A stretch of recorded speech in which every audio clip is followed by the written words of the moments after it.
యెరోబాముతో అబియా చెప్తున్న మాట, మీరు యెహోవాతో యుద్ధం చేయొద్దు, ఒకవేళ చేసినా మీరు జయము పొందరు. అబియా 4 లక్షల మంది సైన్యాన్ని కలిగి 8 లక్షల సైన్యము కలిగిన యెరోబాము మీదకి యుద్ధానికి వెళ్తున్నాడు. వాస్తవానికి ఎవరు గెలవాలి?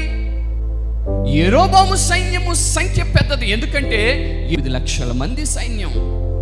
అందులో ఒక్కొక్కడు అబియా సైన్యములోని ఒక్కొక్కడిని పట్టుకున్న ఉరికినే ఓడిపోతారు.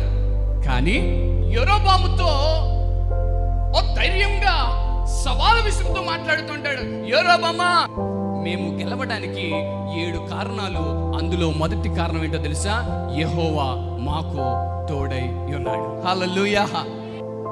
భౌతికంగా మనకు కూడా ఆత్మీయముగా ఆధ్యాత్మికముగా అన్ని విషయాల్లో గెలవలేని పరిస్థితులు బోల్డన్ని, అని దేవుని వాక్యమును బట్టి ప్రభువుని బట్టి చెప్పగలుగుతున్నాను.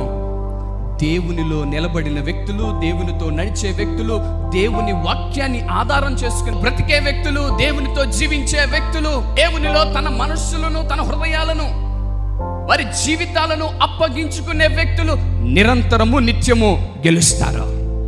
దేవుడు ఎవరికి తోడై ఉంటాడో, దేవునితో ఎవరైతే నడుస్తారో, దేవునితో ఎవరైతే జీవిస్తారో, ఏ కుటుంబం అయితే దేవుని చేత నడిపించబడుతుందో, రక్షించబడిన వ్యక్తి సంఘములో ఏ వ్యక్తి అయితే దేవుని చేత దేవుని ఆత్మ చేత నడిపించబడతాడో వాడి నిరంతరము నిత్యము గెలుస్తాడు. హల్లెలూయా.